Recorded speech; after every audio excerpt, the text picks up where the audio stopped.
India और China के ऊपर इस वक्त की सबसे बड़ी खबर यह है कि इंडिया ने चाइना की कॉल को रिजेक्ट कर दिया है कि चाइना की तरफ से ये रिक्वेस्ट की गई थी इंडिया से कि आप डायरेक्ट फ्लाइट्स दोनों कंट्रीज के बीच रिज्यूम करें।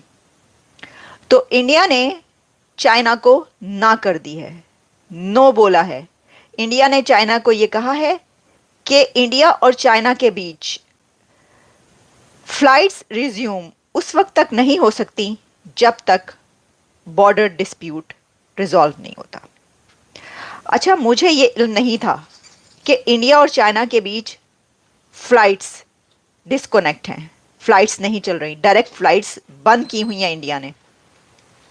मैं कहती हूँ भाई, hats off to Indian strategy, hats off to India's policy. देखिए, उन्होंने इंडिया को 4 साल हो गए चाइना के साथ फ्लाइट्स बंद किए हुए। 4 years, सिंस 4 years इंडिया की तरफ से चाइना इंडिया डायरेक्ट फ्लाइट्स बंद हो चुकी थी। अब 4 साल के बाद ये बात सामने उस वक्त आई कि जब चाइना की तरफ से रिक्वेस्ट की गई, तो इंडिया ने कभी इसको बढ़ा चढ़ा के भी नहीं बताया। मतलब होता है ना कि आप कहें कि देखो जी, हमने तो इनके साथ ये कर दिया, ये बड़ा बनते हैं, तो हमने तो इनकी फ्लाइट्स ही बंद की हुई हैं। मतलब बड़े ही उनकी पॉलिसी बहुत डिसेंट, बहुत एक ऐसी पॉलिसी है कि जिसपे वो अपना जो समझते हैं वो उसको पूरा करते हैं, लेकिन उसका वो ढिंढोरा नहीं पीटते पूरी दुनिया में। देखिए ना, जैसे मैं कह रही हूँ, बहुत सारे लोग ये वाली खबर सुन के बहुत हैरान हैं कि अच्छा, इंडिया और चाइना के बीच डायरेक्ट फ्लाइट्स नहीं थी। इंडिया ने 4 साल हो गए चाइना के साथ डायरेक्ट फ्लाइट्स बंद की हुई हैं, क्योंकि किसी को इतना ज़्यादा इसके बारे में इल्म नहीं था। इसकी वजह यह भी है ना कि देखिए, लोगों का आना जाना वो इस तरह रहता है कि डायरेक्ट फ्लाइट्स नहीं है, लेकिन फिर भी आना जाना तो रहता है। और ख़ास तौर पर इंडिया और चाइना के बीच इतनी बड़ी ट्रेड है, बिजनेस कितना ज़्यादा है। तो इस खबर का एक और एंगल ये है कि इंडिया ने जो कार्गो फ्लाइट्स हैं, जो बिजनेस फ्लाइट्स हैं, वो बंद नहीं की। इंडिया ने ट्रेड बंद नहीं की चाइना के साथ। इंडिया की ट्रेड जारी है, लेकिन इंडिया ने पैसेंजर फ्लाइट्स बंद की हैं। तो चाइना और इंडिया के बीच पैसेंजर फ्लाइट्स उस वक्त से बंद हैं जब से गलवान का वाकया हुआ था। और उसके बाद इंडिया ने ये स्टैंस लिया, और उनका ये एक प्रिंसिपल स्टैंस के जो बॉर्डर्स हैं, ये वाला स्टैंस उनका पाकिस्तान के साथ भी अगर आप देखें इंडिया का, इंडिया कहता है जब पाकिस्तान की तरफ से लोगों की तरफ से ये बात की जाती है कि इंडिया और पाकिस्तान के बीच रिलेशंस हो और ट्रेड स्टार्ट हो, तो इंडिया ये कहता है, अभी कुछ अर्सा पहले डॉक्टर जयशंकर और नरेंद्र मोदी साहब की तरफ से भी कई बार ये बात कर दी गई कि टॉक्स एंड टेरर इकट्ठे नहीं चल सकते, या तो टॉक्स होंगी या फिर टेरर होगा।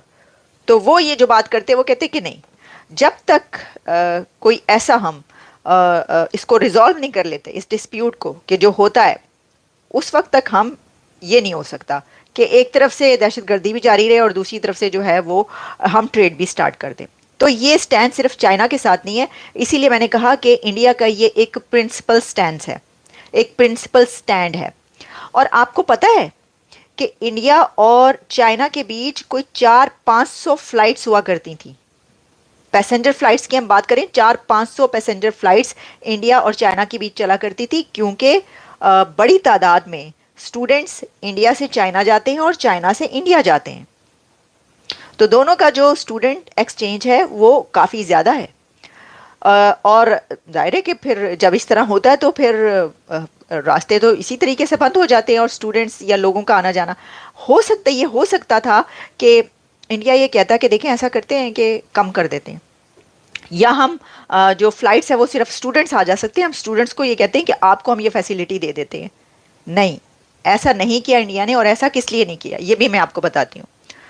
ऐसा इसलिए नहीं किया कि अगर एक रास्ता खुल जाए और लोग कहें कि चलें जी ठीक है, चलो सैर कराते हैं, या चलो जी हम जो हैं वो 1-2 दिन की तो बात है वो खाते हैं, तो फिर एक जो प्रिंसिपल स्टैंड होता है, क्योंकि देखिए उनके 20 फौजी और जो गलवान के दौरान जो कुछ हुआ, और उसके बाद भी ऐसा नहीं है कि चाइना की तरफ से इस तरह की कोई हरकतें सामने ना आई हों। अभी जो हिमाचल में उन्होंने, जो अरुणाचल में जो उन्होंने ये 20-20 प्लेसेस जो हैं, 30 प्लेसेस, उसकी जो नाम चेंज करने की बात की, तो उसके जवाब में भारत की तरफ से जो कुछ कर डाला गया है वो आपने देख लिया है। तो इससे हमें ये पता चलता है, मैंने आपको पहले भी ये कहा है कि जो भारत की पॉलिसी और जो अंदाज होता है जवाब देने का, वो ये नहीं होता कि किसी की तरफ से कहा गया तो उसे कि नहीं जी हम नहीं करते, आप तो ये हैं, आप तो ये कर रहे हैं हमारे साथ, हम क्यों करें, अन्ना ही। वो चुपके से, उनकी हुकूमत चुपके से वो स्टैंड ले लेती है, स्टैंड्स लेती है और वो लागू कर देती है कानून, जैसे उन्होंने किया। बहुत सारे बेशुमार लोग ऐसे हैं उनको पता ही नहीं कि चाइना और इंडिया के बीच लोग जो हैं वो पैसेंजर फ्लाइट्स चलती नहीं है, 4 साल से बंद है, इंडिया ने बंद कर रखी और इंडिया ने अभी भी ना कर दी है। मतलब चाइना को कहना चाहिए हुनसी ना ही समझिए, तो इंडिया ने ना कर दी है। मैंने कहा नो, ऐसा नहीं हो सकता। और वही स्टैंड के जनाब, जो पीस पीस के बगैर जो है ये कुछ भी नहीं चल सकता। तो जैसा मैंने कहा कि वो ये करते हैं कि एक तरफ से सिर्फ 30 प्लेसेस नेम चेंज करने की बात की गई थी, तो उसके बाद G7 से लेकर और अमेरिका के डेलीगेशन के दलाई लामा से मिलने तक पहुंचने तक जो जो कुछ हो चुका है वो आप देख रहे हैं। वो कहते हैं ना, 100 सुनार की एक लोहार की। इंडिया की पॉलिसीज वैसी होती हैं, वो बस एक एक उनका जो है ना हथौड़ा चलता है और वो सारी जितनी आपके उनके जो मुखालफिन हैं, उनके जो स्टैंड्स होते हैं, जो भी उनके स्टेप्स होते हैं, वो सब धरे के धरे रह जाते हैं। अब मैं आपको एक और बात बताऊं, और वो ये है कि आपको पता है कि जो चाइना है वो इंडिया की ट्रेड के बगैर नहीं रह सकता। इंडिया से ट्रेड पे किए बगैर चाइना नहीं रह सकता। चाइना ये समझता है इस वक्त कि उसका जो एविएशन है चाइना का, वो काफ़ी ख़राब हालों में जा रहा है। देखिए ना, अगर चाइना की कोई मसला नहीं है, कोई एविएशन ठीक चल रहा है, फ्लाइट्स भी उसकी ठीक चल रही हैं, यानी ये कि कोई उसको ऐसा नुकसान नहीं हो रहा, घाटा नहीं हो रहा, तो उसको नहीं कहना चाहिए था। उसने क्यों कही ये बात कि आप फ्लाइट्स जो है वो रिज्यूम करें? इसलिए कही कि उसको नुकसान हो रहा है। वरना वो भी एक तरफ वो कहाँ वो बात कर रहा है कि जनाब हम ये करेंगे, हम वो कर देंगे, और वहीं दूसरी तरफ वो ये कह रहा है कि आप अपनी ये जो फ्लाइट्स है इसको खोलें। ये वैसे अजीब बात है। मैं समझती हूँ कि हमें भारत की तरफ से ऐसा नज़र नहीं आती ऐसी पॉलिसीज़ कि वो किसी के साथ कुछ बुरा भी कर रहा हो और साथ में वो ये कह रहा हो कि ऐसा करते हैं कि आपस में ये चलें, ये भी कर लेते हैं, कि भाई गंदा गंदा भी चल रहा हो और अच्छा अच्छा भी चल रहा हो, गुडी गुडी भी हो आप और साथ में एक दूसरे को खंजर भी मार रहे हो। उनकी तरफ से ऐसे सिचुएशन नजर नहीं आती।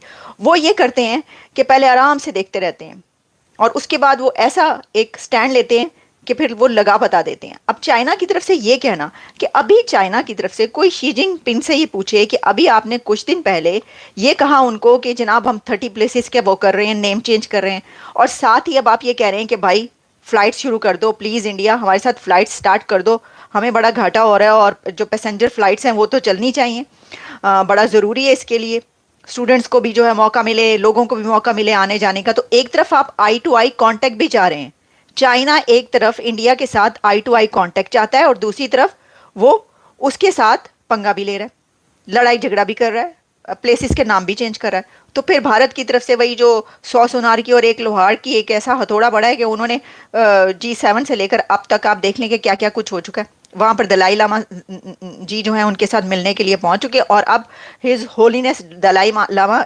अमेरिका तशरीफ ला रहे हैं, आपको पता है। और यहाँ पर उनकी ज़ाहिर है पता नहीं मुलाकातें होंगी या नहीं होंगी, लेकिन वो अपनी ट्रीटमेंट के लिए आ रहे हैं। लेकिन बहुत बड़े बड़े हमने देखे कि डेवलपमेंट्स हुए हैं इस दौरान। तो जनाब ये है सूरत हाल, और इससे हमें एक और सबक मिलता है। अब वो लेसन कोई लर्न करना चाहता है या नहीं करना चाहता, इसके बारे में मैं क्या कहूँ। वो लेसन असल में पाकिस्तान को लर्न करना चाहिए, और वो लेसन ये है कि आपके ताल्लुकात रिलेशन से जितने भी ख़राब हों, आप दूसरे से ये कहते रहें कि भाई ट्रेड हमने ख़त्म नहीं करनी। भारत ने अपनी ट्रेड ख़त्म नहीं की चाइना से, और चाइना ने भी भारत के साथ अपनी ट्रेड ख़त्म नहीं की। बल्कि ये ज़रूर हुआ है, हाँ एक काम हुआ है कि इंडिया की तरफ से जो ऐसे स्टेप्स लिए गए जो कि चाइना को बड़े भारी पड़े, बहुत भारी पड़ रहे हैं चाइना को इंडिया के कई स्टेप्स। ये सिर्फ हम फ्लाइट्स की बात नहीं कर रहे, कई ऐप्स ऐसी हैं कि जिसके ऊपर पाबंदियां लगी हैं। इससे पहले भी जब कुछ टैक्सेस और जो ट्रेड होती है और जो चाइना की प्रोडक्ट्स हैं उसके हवाले से भी बात की गई थी कि ओके अब इसके ऊपर जो है हम बताते हैं कि कैसे ये जो है, क्योंकि देखिए ना, चाइना के जो ट्रेड के हवाले से जो भी रूल्स हैं उसमें वो जिस कंट्री में भी जाते हैं वहाँ पे उसकी अपनी वो होती है, सस्ती, बहुत सस्ती बेच देता है चीज़ें, लोग ले लेते हैं, लेकिन जो है कुछ ऐसी चीज़ें हैं जो कि सही नहीं होती कंट्रीज के लिए। तो इंडिया ने कहा कि भाई ऐसा नहीं चलेगा, हम तुम्हें ये ट्रेड तो करनी देंगे लेकिन हम ये नहीं करेंगे कि तुम ये करो।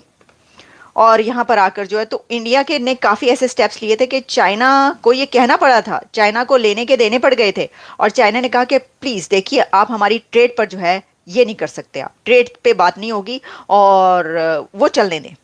गलवान में भारत को धोखा देना चीन को भारी पड़ रहा है। भारत ने चीन के लिए पिछले 4 साल से सीधी उड़ानों को बंद कर रखा है और चीन लगातार इसे शुरू करने की मांग कर रहा है। भारत ने साफ कर दिया है कि जब तक सीमा विवाद जारी रहेगा चीन के साथ रिश्ते सामान्य नहीं होंगे। तो वहीं भारत ने चीनी नागरिकों को वीजा देने में भी कड़ा रुख जारी कर रखा है। गलवान हिंसा के बाद से ही भारत ने चीन के नागरिकों को बहुत ही कम संख्या में वीजा जारी किया गया है। भारत सरकार की नीति अब राष्ट्रीय आर्थिक सुरक्षा पर है। इससे चीन विमान कंपनियों को बड़ा घाटा हो रहा है। साल 2020 में गलवान हिंसा में भारतीय सैनिकों की मौत के बाद भारत ने चीन के खिलाफ अपने रुख को बहुत ही कड़ा कर लिया। टिकटॉक समेत भारत ने चीन के दर्जनों ऐप पर भी बैन लगा दिया था। अभी भी सीमा पार दोनों ओर से 50-50 हजार से ज्यादा सैनिक सीमा पर मौजूद है। इस लड़ाई के बाद भारत ने चीन की कंपनियों को भारत में निवेश करने पर कई तरह के प्रतिबंध लगा दिए। भारत और चीन के बीच जहां सीधी उड़ानें बंद है, वहीं डायरेक्ट कार्गो फ्लाइट अभी भी चल रही है। चीन और भारत के बीच सीधी उड़ानों से जहां दोनों देशों को फायदा है, लेकिन इसमें बीजिंग को ज्यादा फायदा होता है। एक रिपोर्ट्स के मुताबिक चीन की कोशिश है कि कोरोना के बाद अपने एविएशन इंडस्ट्री को उठाया जाए, लेकिन उसे सफलता नहीं मिल रही है। वहीं भारत में विमान उद्योग लगातार बूम कर रहा है। भारत की कंपनियों ने सैकड़ों विमानों का ऑर्डर दिया है। पिछले साल ही चीन की सरकार और वहां की एयरलाइंस कंपनियां भारत से गुहार लगा रही कि सीधी उड़ान को फिर से शुरू किया जाए। अभी भारतीयों को हांगकांग या किसी तीसरे देश के रास्ते चीन जाना होता है। वहीं वीजा की बात करें तो जहां 2019 में चीन नागरिकों को 2 लाख वीजा जारी किए गए थे, वहीं 2024 में यह घटकर मात्र 15,000 पर आ गई है।